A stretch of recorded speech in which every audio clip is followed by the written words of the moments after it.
Buenas noches, los saluda Arturo Feria. Estamos en una emisión más de Evidencias y Reflexiones, transmitiendo desde el punto geométrico conocido de la Ciudad de México, Distrito Federal, para todo el planeta. Nos acompaña en esta ocasión, en otras también que ha estado con nosotros, el licenciado Félix Martínez Olivares. Buenas noches, audiencia. Buenas noches, licenciados. También nos acompaña en esta ocasión Alfredo Ríos Solís. Él es un luchador social, dirigente sindical de muchos años. Él ha estado participando en el Sindicato Mexicano de Electricistas pues desde hace más de 14 años. 46 años. Alfredo Ríos Solís es un dirigente sindical que se ha hecho desde muy joven y actualmente pues, nos va a platicar qué es lo que está realizando Alfredo Ríos Solís. Él fue representante propietario principal del Departamento de Operaciones de Red de Distribución, 17 años. También fue miembro de la Comisión Legislativa en varias ocasiones, prosecretario de escalafones, secretario de Educación y Propaganda, todo esto del Sindicato Mexicano de Electricistas, participando en varias ocasiones como candidato en diferentes cargos a la dirección del sindicato, siendo la última a la Secretaría General del Sindicato Mexicano de Electricistas. Es representante propietario del Grupo de Jubilados y secretario de la Comisión Legislativa del 2008 al 2010. Alfredo Ríos, nos da mucho gusto que estés con nosotros. Licenciado, muchas gracias. Buenas noches a la audiencia. Muchas gracias. Bueno, tenemos cosas muy interesantes que platicar, así que quédese con nosotros. Usted que nos está viendo desde sus hogares o también en su oficina. Recuerde que estamos en Evidencias y Reflexiones, donde nosotros ponemos los comentarios, las evidencias, y usted hace la reflexión sobre lo que va a acontecer a partir de estos momentos. Yo quisiera que nos platicaras algo, Alfredo Ríos Solís, del sindicalismo, los antecedentes del Sindicato Mexicano de Electricistas. ¿Cómo fue que te metiste a la lucha sindical? ¿Cuáles fueron tus primeras inquietudes? ¿Desde cuándo empezaste a participar? ¿Algo te motivó a esta lucha sindical, donde a veces uno sabe cuándo empieza, pero no determinas el momento en que vas a concluir una carrera muy amplia como es en este caso la tuya? Sí, gracias. Desde los 20 años que ingreso a trabajar a Luz y Fuerza, ingreso al Mexicano de Electricistas, y la propia dinámica del sindicato. El sindicato era una escuela que nos llevaba y nos marcaba las posiciones de la lucha social. Era un sindicato de avanzada, un sindicato en donde se peleaban las prestaciones de los trabajadores, pero no solo eso, se luchaba por la soberanía de la nación en cuanto a la situación energética. Fue uno de los baluartes para impedir la privatización del sector energético durante muchos años. Y esto a muchos compañeros del sindicato los motivaba, porque era una lucha muy honesta, era una lucha muy franca, y donde veíamos que efectivamente no se vigilaba solo por las condiciones contractuales del sindicato, sino que era una lucha por la propia nación. Eso es lo que nos motivó a más de uno. Pensamos que posteriormente esto se fue prostituyendo, se prostituyó de tal manera que en los últimos años se comenzaron a vender los puestos, las plazas de trabajo, los programas habitacionales, las casas que les entregaban a los compañeros también se estuvieron comercializando.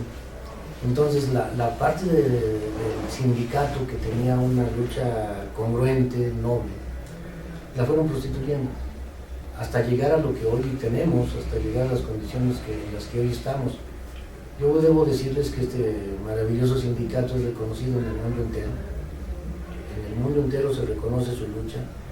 Teníamos el mejor contrato colectivo de América Latina y uno de los mejores contratos colectivos del mundo, por las prestaciones en las que se habían reflejado. Gracias a estas prestaciones, muchos compañeros como yo, 21.600 en este momento, tenemos el derecho a gozar de una jubilación digna, de una jubilación que nos permite ver hacia adelante. Hoy, con sorpresa, nos encontramos declaraciones de Esparza en un programa de televisión, en donde dice que Su lucha es hoy porque hay 21,000 jubilados indefensos. Yo le digo a Martín que se equivocó. Hay 44,000 trabajadores indefensos que son los que están sin trabajo. Nosotros sí tenemos una forma de sustentarlos, pero además le quiero decir que gracias a las gestiones que nosotros hemos hecho, pudimos lograr los aumentos anuales para los jubilados que se nos están otorgando desde el 2009, 2010, que se venció el periodo, y todos los jubilados estamos gozando de los aumentos anuales. Pero eso es gracias a las gestiones que nosotros hicimos ante el gobierno anterior, en donde el propio Lozano Alarcón saca una circular de la Secretaría del Trabajo, la circular 67, que bueno, después sé que la van a explotar ellos, en donde se da la instrucción de que por año se deben dar los aumentos a las cuotas de jubilación de los compañeros. Entonces que nos diga dónde está nuestra indefensión. Lo que él quiere son las cuotas sindicales de los jubilados, lo que él quiere es seguir medrando con los dineros de los jubilados, que significan entre 7 y 8 millones de pesos mensuales. Entonces su objetivo sigue siendo medrar con el dinero de los trabajadores. A costa de los trabajadores. Ahorita vamos a retomar este asunto, Alfredo Ríos Solís. Regresamos un poquito a la historia del sindicato.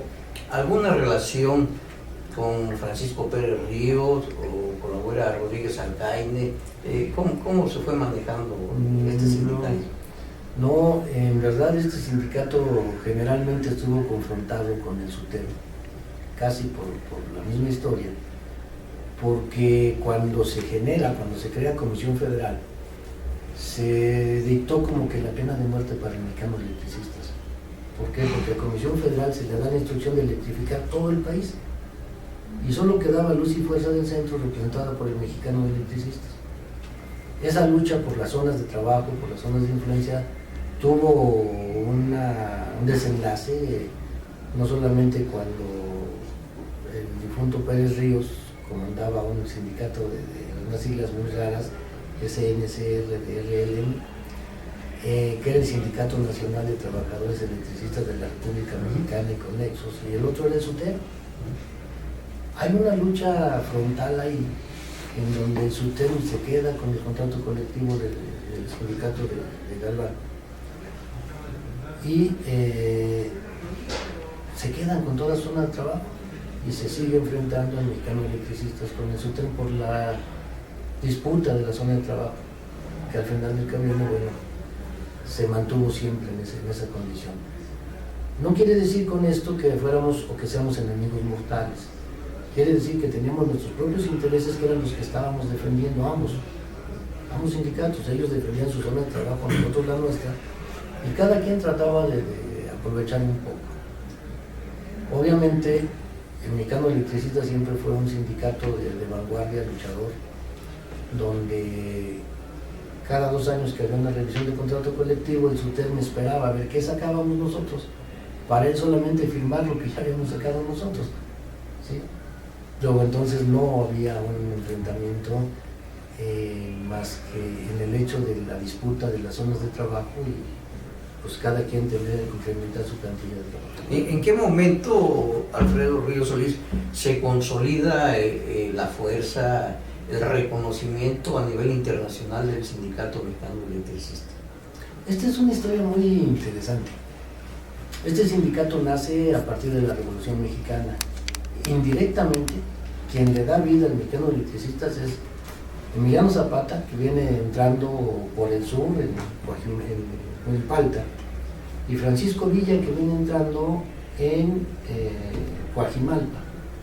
En ese momento, los fundadores del sindicato, que era una asociación, deciden aprovechar el movimiento revolucionario que existía para generar el sindicato, y comienzan a hacer en 1914, estamos hablando de que esto sucedió en 1908, 1914 se conforma el sindicato como tal, ya con el aval en esta lucha, y es ahí donde inicia el reconocimiento del sindicato, porque es el sindicato quien se le pone frente a Venustiano Carranza en algunas condiciones, como el pago de monedas por oro, este tipo de condiciones, Pero a Venustiano Carranza no le parece, porque este es el único sindicato que no pertenece a los batallones rojos. Decidió no participar en esa lucha, no participar en una guerra entre trabajadores. No le parece a Venustiano Carranza, aprende al compañero Velasco, lo meten a la cárcel y lo sentencian a muerte. Esto ocurre en el mundo. Comienza a tomar relevancia el sindicato y posteriormente, con gestiones, se le perdona la vida a Velasco. A partir de ahí se inicia la lucha del sindicato, se gana que se nos pague en oro en aquellos tiempos, pero se gana una de las conquistas más importantes para nosotros, que era la jubilación. De las primeras jubilaciones del mundo las obtiene el Mexicano de Electricistas. Y estas conquistas que se van obteniendo van permeando en las noticias, van permeando en el mundo del sindicalismo, y comienza el sindicato a tener un reconocimiento mundial. Posteriormente, en la lucha por la preservación de la energía eléctrica como ente soberano de nuestro país, se genera una serie de luchas, pero hay apoyos del sindicato, porque el sindicato se vuelve muy fuerte a partir de sus propios ingresos. Tuvimos dirigentes con una visión extraordinaria, algunos que se acercaron mucho con la antigua URSS, no recibían subsidio de ellos, pero sí tenían un apoyo ideológico, político, y hablamos de gente que fue miembros del PPS, por ejemplo, gente que en su momento se atrevía a decirle al presidente de la República: las cosas, señor presidente, no son así. Jorge Crucián, así se pronuncia. No, Manuel Fernández Flores. Pero digo, él perteneció al PPS. Él era el dirigente del PPS, pero no perteneció al Mexicano de Electricistas. Él tiene una triste historia en Nayarit, me parece, y que perdió algo y le dieron otras cosas. No sé. ¿Sí? Pero no, es Manuel Fernández Flores el que tiene esa relación. Pero tenía la habilidad política para no exponer al sindicato. Vamos, tenía esa facilidad. Era un negociador nato, era un tipo que tenía mucha capacidad, o que tiene ya, me parece que ya es una persona muy mayor. Pero eso es lo que fue fortaleciendo al Mexicano de Electricistas. Y los ideales del sindicato, que como ya lo he mencionado, nace aparejado a los eventos revolucionarios, y cómo es que logra consolidar la jubilación, y qué otras acciones surgen del Sindicato Mexicano de Electricistas que dejan huella permanente y reconocimiento para este sindicato. Hay una situación que para nosotros es tan determinante, porque no se fija solo en el trabajador, sino también llega a ver a su familia. Cuando el trabajador fallece, la familia se queda desprotegida. Bueno, ese es un punto muy importante, Félix, porque todavía en algunas empresas, en algunos lugares, en algunos sitios, la familia pasa a segundo término. Creo que la intención como de tratar de que una jornada laboral reduzca sus horas para que pueda participar el trabajador con su familia. Se están dando cuenta de la importancia que tiene la convivencia del trabajador con su familiar. El Sindicato Mexicano de Electricistas lo planteó hace ¿cuántos años? Fue más allá de eso, yo creo que mucho más allá de eso. Es en 1938, 1939, cuando nuestros viejos veían que había un trabajador que se accidentaba por el tipo de trabajo que tenía. Se accidentaba le llamamos línea viva, línea energizada, y solo le pagaban su liquidación. Bueno, y después la familia quebraba. ¿Sí? Entonces el sindicato genera un seguro sindical. Este seguro sindical está contemplado en nuestra cláusula 112, pero es aportado por los trabajadores. No es algo que la empresa nos regale. Los trabajadores ponemos el 2.5% de nuestro salario para que cuando fallezcamos, lo que se reúna de ese dinero se les entregue a nuestros deudos. La noche liberar Sí.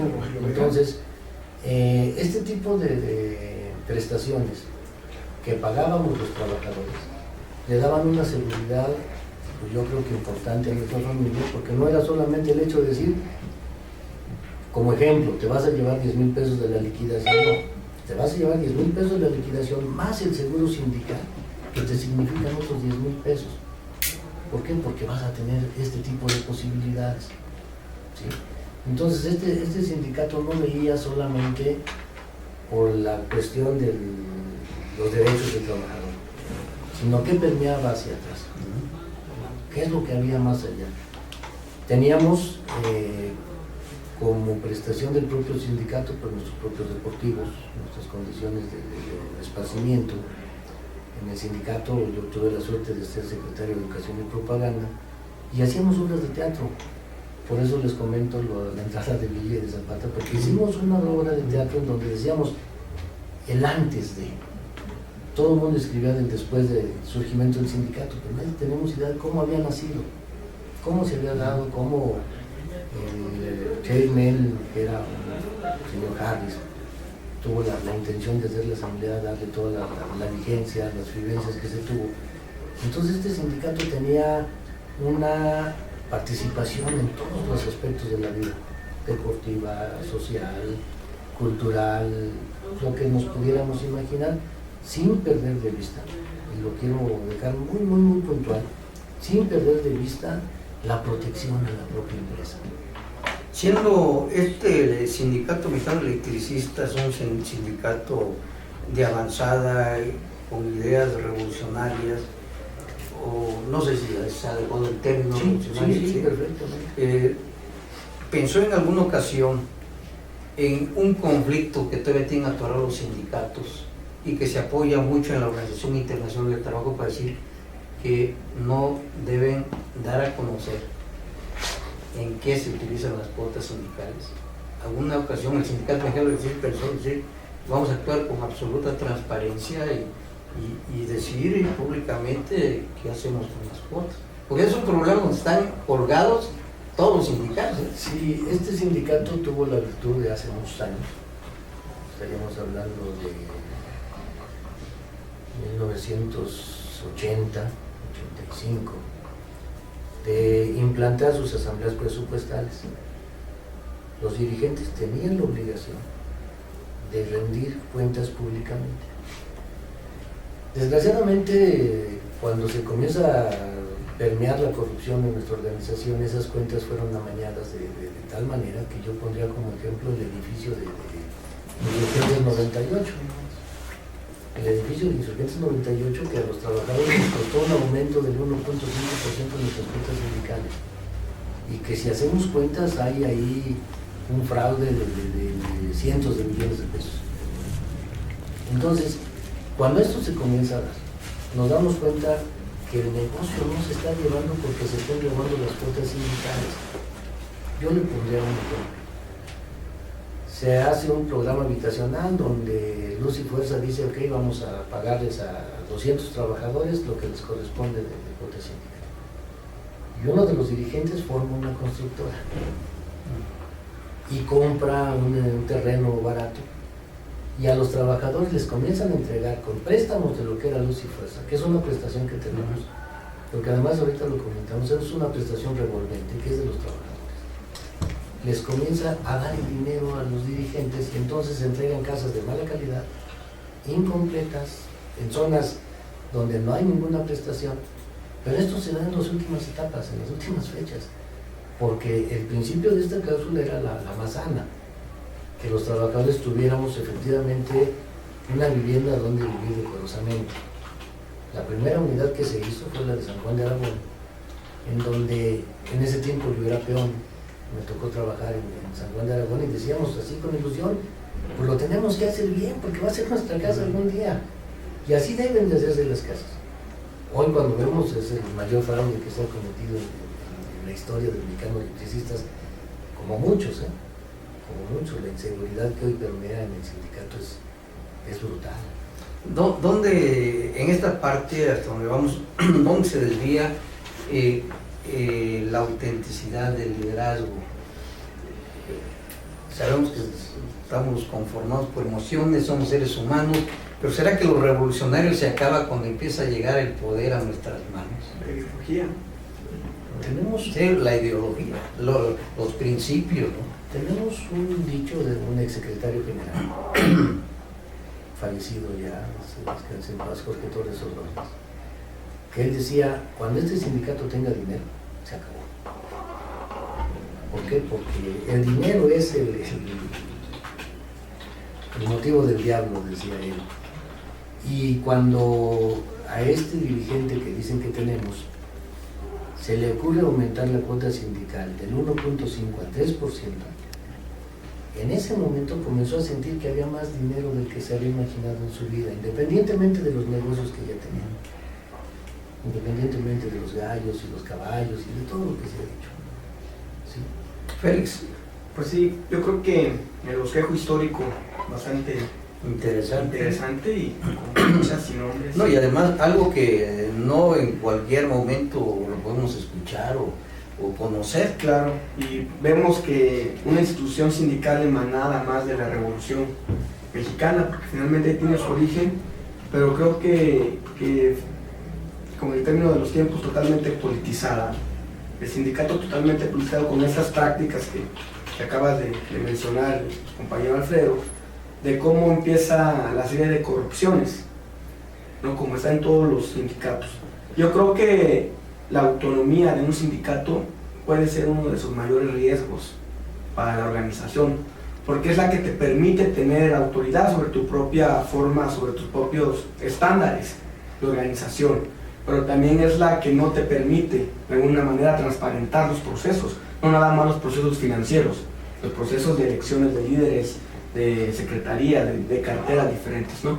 Entonces, yo considero que cualquier sindicato, esa línea entre la autonomía y realmente su proyección, o realmente su alcance como organización laboral y como organización social, es donde puede tener el riesgo de caer en este tipo de cosas, de corruptelas y de injusticias, ¿no?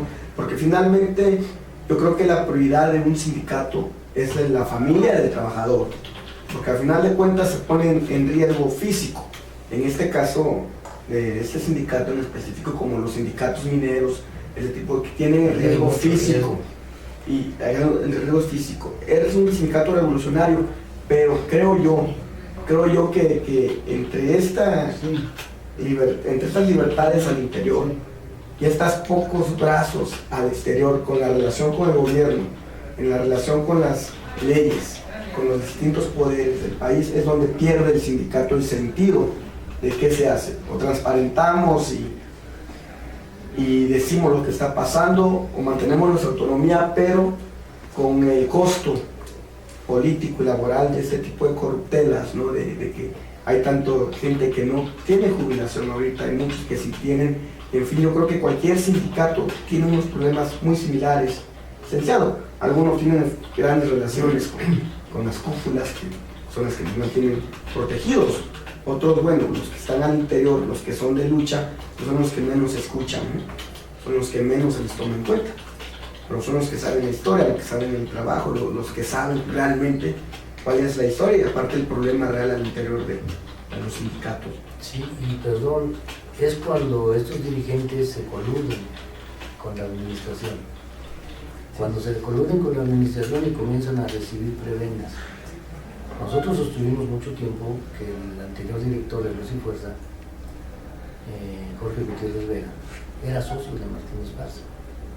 Y tan era socio que hay un video donde Martín Esparza está promoviendo unas generadoras de energía de plasma. Y el ingeniero Gutiérrez Vera tenía su fábrica de generadores de energía de plasma en Nuevo León. Y dice uno, bueno, a ver, entonces realmente, ¿en dónde se perdió? En la ambición. Cuando los dineros comenzaron a llegar a manos llenas, se les olvidó. ¿Por qué? De repente yo siento que en este sindicato pasó como con las empresas, que el abuelo es el que lo trabaja y como lo trabaja lo cuida, el padre es el que dice, bueno, pues me lo heredó mi padre, y el nieto es el que ya no supo cómo le llegó, cómo le fue, ya no tiene principios, ya no tiene ideología, ya no tiene cultura, ya no tiene formación, ya no tiene esa palabra que no quisiera decir en público, pero que provoca que sin pensar en lo que resultaría de 44,000 familias, acepta la extinción de su fuente de trabajo. Y todavía sale y nos miente y se pone como revolucionario y viene y dice, miren, yo soy el que está luchando. Y lo peor es que tienen dinero suficiente y tuvo la protección del gobierno anterior de darle espacios. Cuando Esparza estuvo con la fuerza como para doblar al gobierno en una huelga de hambre de las compañías, lo que hizo fue llegar a negociar su toma de nota. Lo que hizo fue llegar a decir, reconóceme como secretario general y levanto la huelga de hambre. Si la lucha era por recuperar el contrato colectivo, la lucha era por recuperar la empresa. Cuando tuvieron la huelga de hambre, los 93 compañeros en el Zócalo, que había un compañero que tenía ya 80 y tantos días de huelga de hambre, que ya había un riesgo grande, lo cambió por esos 21 millones de pesos que después le perdonaron y por la toma de nota. Se pudiera pensar entonces así, percibiendo, tomando en consideración esta percepción, que las causas de extinción del Sindicato Mexicano de Electricistas estuvieron arregladas de alguna manera. Sí, yo sostengo eso. Yo sostengo que este fue un arreglo en lo oscurito, porque miren ustedes lo que dicen que fue la causa. Una elección en donde hubo una división. En esa elección, como nunca en este sindicato vinieron a votar muertos, hubo urna Zapato, pero curiosamente en la tierra de Esparza, y ahí no se permitía que hubiera las casillas de votación. Tenían que votar en la mesa y delante de todo el mundo, Bajo vigilancia y estricta. supuestamente consigna, ¿no? ¿Sí? Y entonces, el dato más curioso, y bueno, ya nos da risa, que había un compañero que tiene 104 años, o que tenía 104 años de antigüedad hace 3 años, 104 años de edad, radicado en Nuevo Necaxa, Puebla, y vino a votar al DF. ¿Cómo lo trajeron? A ver, espérame, ¿cómo me dices que...? Ambulancia. Sí, entonces decían, bueno, ese tipo de condiciones son las que vienen a corromper la vida del sindicato, pero se dice que fue por una división sindical. No, a este sindicato lo acabó la corrupción. Este sindicato estaba acostumbrado a tener elecciones cada año, y cada año salíamos y nos decíamos todo lo que había que hacer, nuestros proyectos, nuestros programas, todo lo que se planteaba, y cuando se acababa la elección, todo el mundo regresábamos a nuestros centros de trabajo y nos dedicábamos a trabajar. Hoy, curiosamente, lo permitieron escalar. Permitieron que esto se escalara, se llevara, hasta que lo tengo como que muy grabado. Un día 8 de octubre de 2009, Esparza hace una manifestación a Los Pinos. Y lo que nosotros sabemos es que él peleaba que le habían dado solo 8 kilómetros de fibra óptica, y Luz y Fuerza trabajaba con 1,200 kilómetros. Entonces no estaba peleando por los trabajadores, estaba peleando que su cuota había sido muy pequeña. Y ahí le dijo a Calderón, si tú no me devuelves mi fibra óptica, yo te paro a las instalaciones el lunes. Ah, ¿qué creen? Calderón nos partió el hocico el viernes. Vamos, fue tan burdo, fue tan armado, que ya dice uno, dejaron demasiadas huellas como para pensar que este fue efectivamente un golpe del patriotismo de Calderón, o que fue la recuperación de que decían que salíamos muy caros y que salíamos no sé en qué condiciones. Luz y Fuerza tenía un presupuesto de gasto que decían que era la aportación del gobierno de 32,000 millones de pesos anuales. Pero de solo de ventas de energía eléctrica metía 56,000 millones de pesos. Y entonces decimos, a ver, entonces ¿en dónde está la pérdida? Totalmente éramos autofinanciables. Nos fueron minando con muchas situaciones. Yo creo que efectivamente hoy las condiciones de energía que tiene el país, que tiene la zona centro del país, están tan claras como para decir quién estaba bien con Luz y Fuerza y quién está bien con Comisión Federal de Electricidad. Era autofinanciable en esos momentos, por supuesto, la compañía Luz y Fuerza. Y ahorita recuerdo otro hecho de un dirigente también sindical, que él luchó por quitar a alguien que se había perpetuado en el poder, y pues por coincidencia, no sé, por mala suerte, porque ahí en ese lugar el que llega pues ya no se quiere retirar, pues ahí sigue. Actualmente cuando quitaron a Salustio Salgado, ¿sí? De Teléfonos de México, Sí. y llega el dirigente Hernández Juárez. actual y que pues, ahí está. Sí. Y en esa época pues, dijeron que Teléfonos de México no estaba operando con números negros, ¿no? Sino con números rojos, y que por ese motivo deberían adelgazar.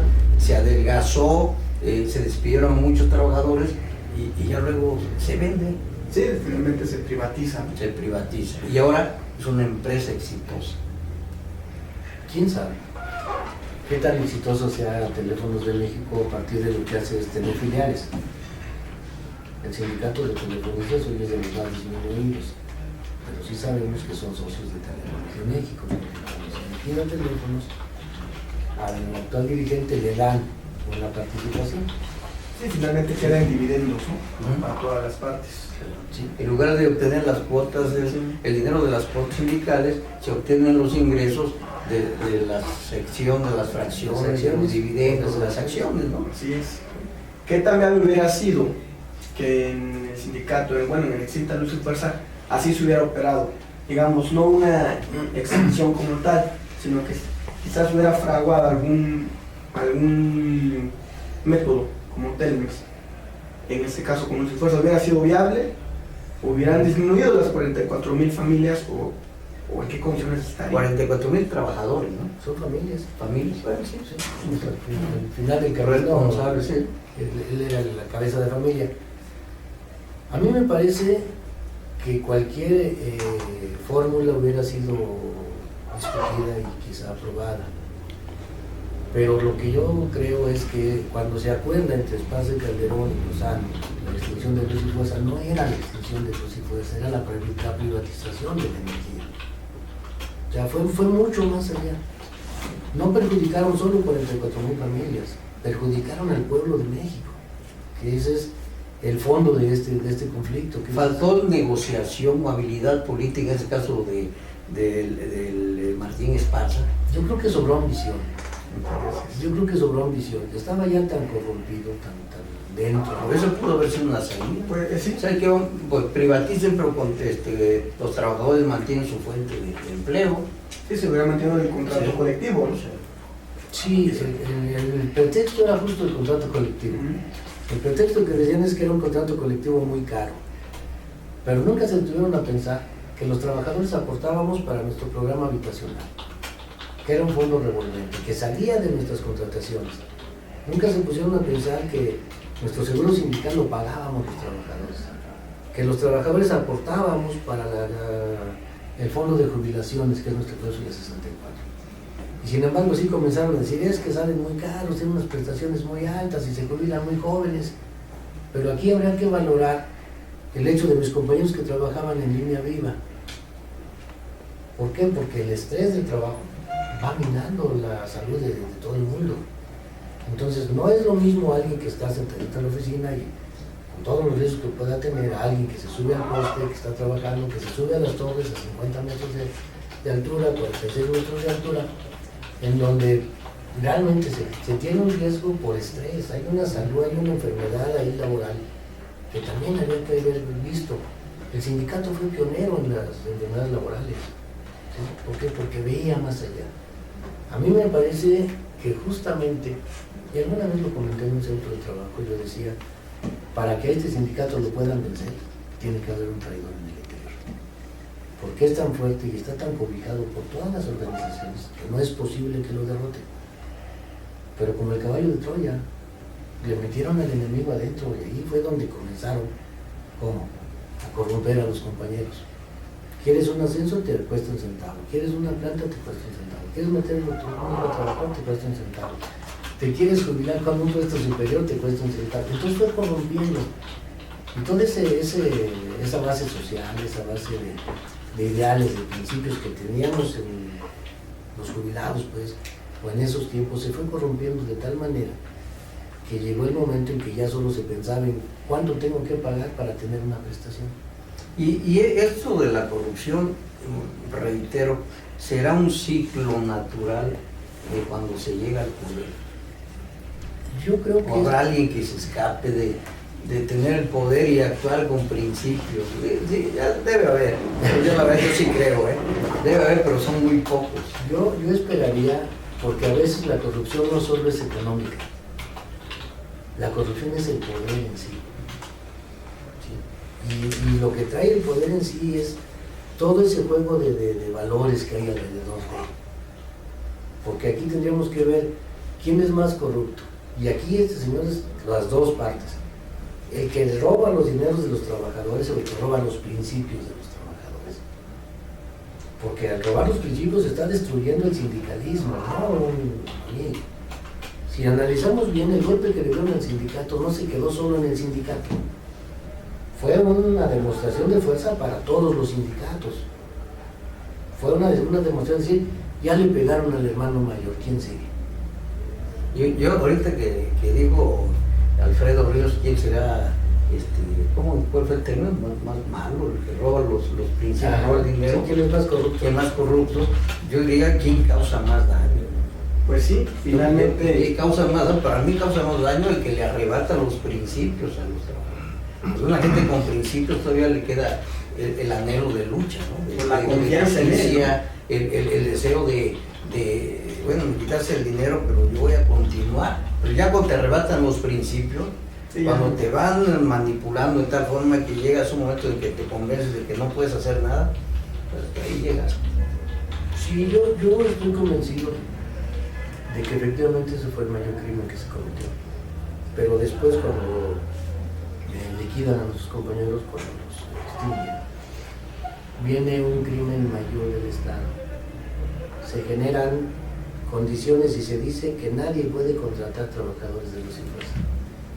Entonces no solamente les quitan el trabajo, pero eso es violatorio a los derechos humanos. Es violatorio a la Constitución, a los derechos humanos, a todos los principios, a la moral, es violatorio a todo, pero se dio.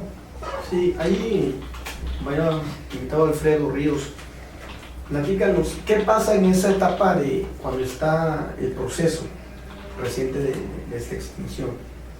Cuando hay una condicionante de que les dieron dos opciones, los que quisieran seguir en la lucha y poner en riesgo su patrimonio financiero, o los que aceptaran la jubilación en ese entonces. No. ¿Cuál fue? Esa es la confusión, o esa es la lectura que en los medios y socialmente se dio, ¿no? Que les dijeron, los que quieran obtener esa jubilación, era un bono. No era una jubilación como tal. Yo creo que sería bastante acertado que nos aclararas qué fue realmente esa condicionante que en todos los medios y a nivel nacional decían, pues es que los que quieran dinero, ahí está, y los que quieran seguir en la lucha, se tendrán que atener a los... Es consecuencia una de otra. El gobierno pone en la mesa las liquidaciones de los trabajadores con un premio, con un bono, que iba del 80 al 40% de sus liquidaciones. Muchos compañeros que, como yo veíamos cómo nos habían vendido, dijeron o dijimos, es que por este sindicato lo está promoviendo el gobierno, lo va a seguir manteniendo el gobierno. ¿Para qué? Para desvirtuar una lucha social que va a generar esta situación. ¿Qué es lo que hace por parte del sindicato? Les dice a algunos compañeros, no se jubilen, no se liquiden. No se liquiden porque necesitamos mantener nuestro contrato, necesitamos mantener todo esto, pero no hay una lucha como tal. Al revés, dentro de estos compañeros que yo respeto y admiro su lucha, porque ellos lo están haciendo desde un punto de vista sano, ellos dicen, yo estoy defendiendo al sindicato. Mi óptica es que están defendiendo a Martín Esparza, que hoy quiere hacer una asociación política nacional que se llama OPT, Organización Política de los Trabajadores, y que está trabajando para allá porque lo que quiere es quedarse con las instalaciones. Entonces, hay un grupo de compañeros que se quedan en la idea de que si no se liquidan, están luchando por el sindicato. Y habemos otros, yo ya actualmente soy jubilado, pero hay otros compañeros que dicen, es que yo no voy a seguir vendiendo al sindicato. Ojo, y son dos ideas que parecen diferentes, pero mientras Martínez Paz esté al frente de nuestra organización, lo que está haciendo es robarnos. Lo que está haciendo es utilizar el prestigio, la historia, la presencia del Sindicato Mexicano de Electricistas. No está solo robándose el dinero, ya lo que decíamos hace un rato. Está usurpando todo lo que significa el Mexicano de Electricistas a nivel mundial. Aquí a mí me llamó la atención un día que estaban en huelga los compañeros allí en el Zócalo, y el que en ese tiempo era el secretario del Exterior se fue a Bolivia y decía, pero voy a ir en huelga de hambre en el avión, pero le fue a pedir apoyo a Evo Morales, ¿sí? Y eso, bueno, fue público, y el apoyo que dicen que envió Chávez y lo que enviaron los sindicatos europeos y los canadienses y los americanos y todo esto, eso nunca se supo nada. Entonces, esa confusión efectivamente existe. ¿Fue apoyo en especie, financiero, moral, no cartas al gobierno no del pudiéramos país? asegurar efectivamente, porque hubo misivas, hubo cartas a Calderón, de Chávez, pero el comentario que ellos hicieron, es que les habían dado $1 millón de apoyo. ¿Sí? O sea, y es que realmente ese apoyo de una cartita al presidente es más moral que otra cosa. Sí, claro, más ¿Sí? diplomático. Ahora, yo veo la diferencia como esto. ¿Qué es lo que nosotros estamos proponiendo? Que se jubilen 11.864 compañeros que tienen más de 20 años de antigüedad, pero que al erario federal no le va a costar un centavo. Y estaríamos disminuyendo el problema social que existe, pues casi en un 30%. ¿Sí? Después de escuchar de Esparza esta situación, hoy dice, porque primero decían que estábamos locos, que cómo querían que se jubilaran. Hoy dice, no, yo quiero que se jubilen 3.500 de los que no han cobrado su liquidación.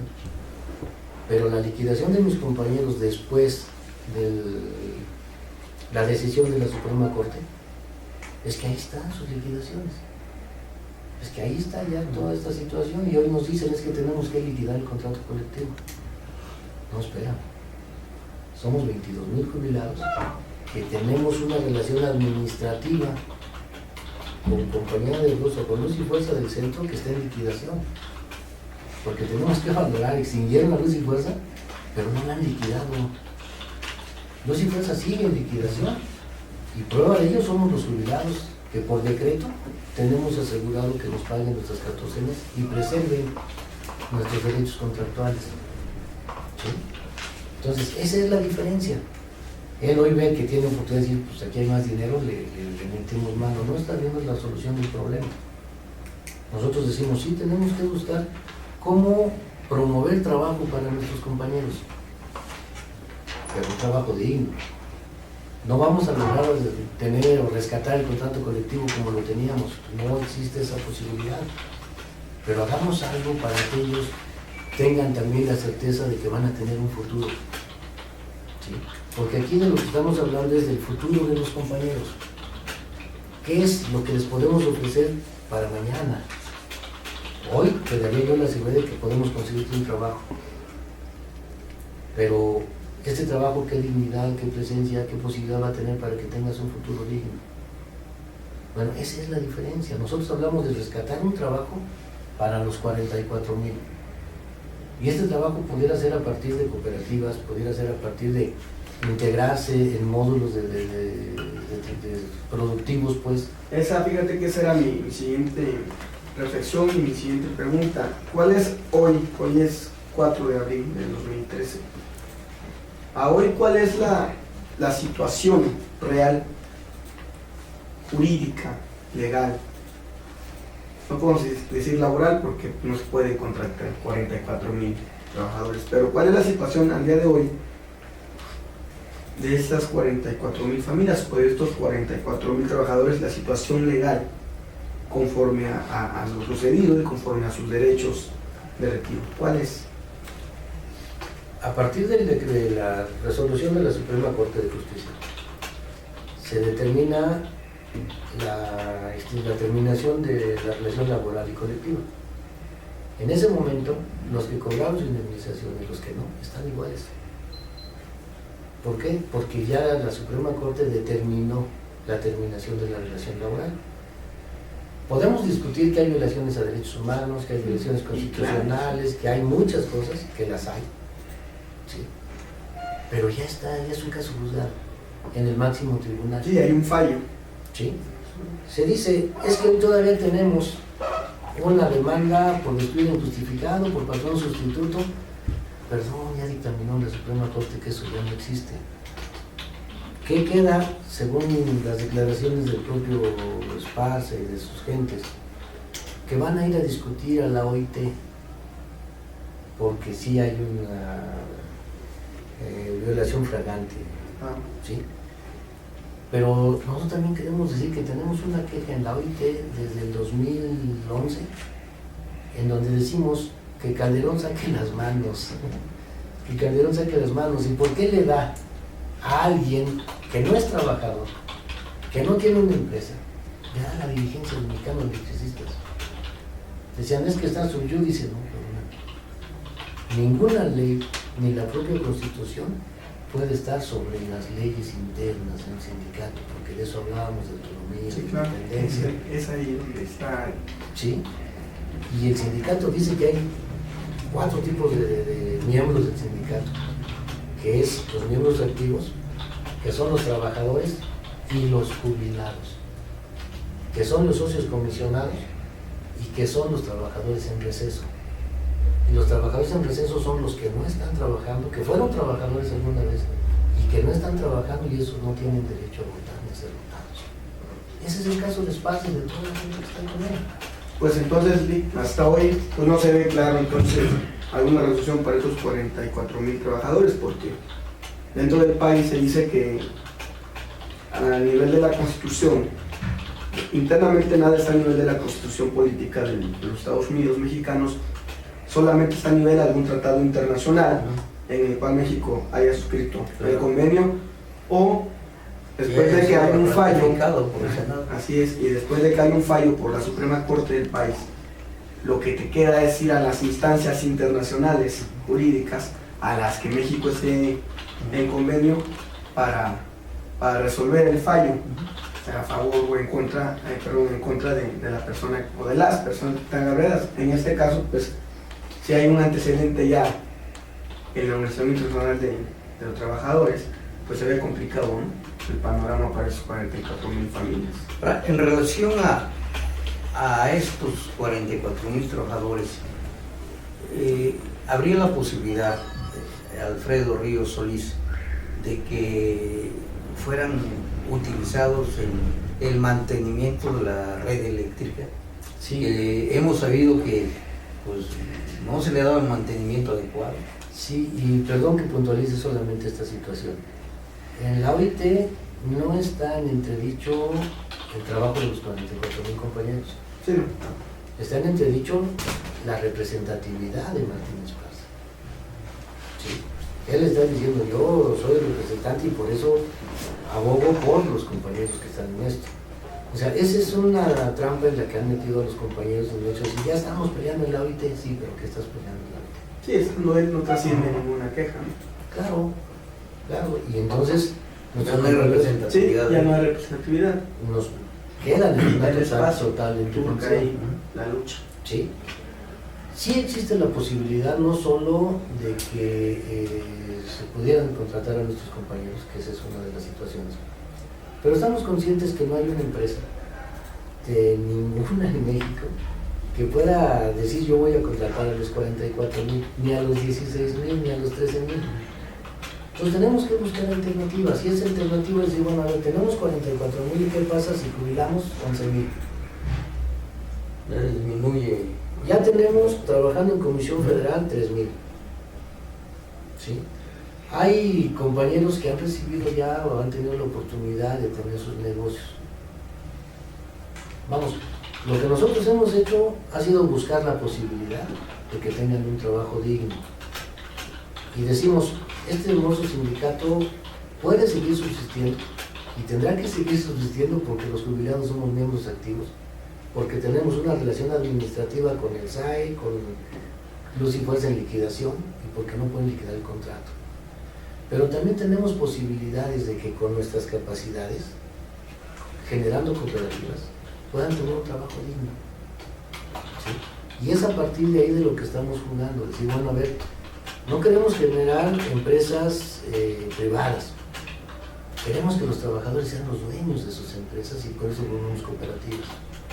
Queremos que los trabajadores sean los dueños de su destino y que puedan funcionar, poner su granito de arena, tallar un poquito la piedra para poder decir, pero ¿sabes qué? Podemos cambiar el sistema económico del país, ¿cómo? Con cooperativas.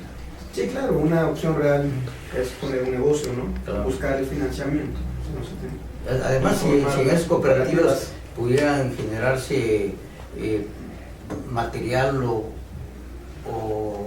aditamentos o algunos elementos que requiera la Comisión Federal de Electricidad, no sé, o algo relacionado con la electricidad, también estarían apoyando al sector donde ellos entregaron parte de su vida. Por medio de algún convenio que asegure la compra de... Yo creo que vamos más allá. O sea, no, esta empresa era autosuficiente en todos sus aspectos. Aquí lo mismo teníamos, ¿quién hacía ductos? ¿Quién tenía líneas? ¿Quién analizaba? ¿Quién proyectaba? ¿Quién programaba? ¿Quién hacía todos los movimientos de computación? Todos los oficios que ustedes se puedan imaginar, plomeros, electricistas, carpinteros, de todo, estaban en Luz y Fuerza. ¿Sí? Teníamos hasta verificentos en Luz y Fuerza porque había que cubrir ese tipo, y nuestros mecánicos electricistas, nuestros mecánicos automotrices, que eran mecánicos de gasolina, de diésel, de gas, verificaban las instalaciones. ¿Sí? O sea, teníamos una infraestructura que la hacía autofinanciable, autosuficiente. ¿Sí? Entonces, a nosotros que nos dicen, oye, les haré un comentario así muy rápido. En alguna ocasión recibimos una propuesta de que se pudieran ir a trabajar unos compañeros de Canadá y dijimos, díganos cuántos. No, ya comenzamos las negociaciones. Desgraciadamente el gobierno mexicano se enteró por la función pública y fue el gobierno mexicano quien canceló la posibilidad de que los compañeros se fueran a trabajar. De ese tamaño ha sido el hostigamiento a los trabajadores. Y a mí me llamó la atención mucho que un funcionario canadiense nos dijo, y lo dijo en estos términos, por eso lo voy a plantear así, y nos dijo, es que yo no entiendo al estúpido que liquidó 25 años de capacitación, no a los trabajadores. La capacitación es uno de los bienes más caros en el mercado laboral. Y aquí simplemente dijeron, ¿sabes qué? Se acabó. No sirve. ¿Y en qué brete han metido la distribución de la energía eléctrica en la zona centro? Alfredo Ríos Solís, el tiempo se nos agotó, nos quedó corto el programa, quedaron muchas cosas sobre la mesa, muchas preguntas, mucho que dialogar contigo. Desafortunadamente ya el tiempo nos ganó. Yo te agradezco, Alfredo Ríos Solís, dirigente sindical del Sindicato Mexicano de Electricistas. Yo lo que digo es que soy dirigente del grupo de jubilados. No, del grupo de jubilados, pero con una trayectoria sindical que ya di a conocer al principio de este programa, por lo cual yo les agradezco a todos ustedes, a Alfredo, a Félix, de que nos hayan permitido conocer un poco más de este movimiento muy importante, de este primer sindicato, yo lo llamaría así, primer sindicato revolucionario en nuestro país, que desafortunadamente ahorita todavía no queda clara cuál va a ser su situación. Esperemos tener una oportunidad más adelante, Alfredo Ríos Solís, de continuar la charla, porque quedaron cosas pendientes, hay cosas interesantes sobre el mantenimiento preventivo, las tarifas, que algunos dicen que pues ahora están cobrando más, y eso solamente nos puede aclarar alguien que esté inmerso en esta problemática, ¿verdad? Entonces usted, ama de casa, pues si quiere que este programa continúe, háganos sus llamadas, envíenos mensajes a través de la página que aquí ya dieron a conocer, y entonces estaremos a sus órdenes. Y yo te agradezco, Alfredo Ríos Solís, tu participación, Agradezco a mi compañero Félix Martínez Gracias. Olivares, Arturo Feria le da las gracias y esperando que nos estemos viendo y escuchando el próximo jueves. También agradecemos al equipo de producción, al equipo de audio, a nuestro director también, Manuel Velasco. Hasta la próxima.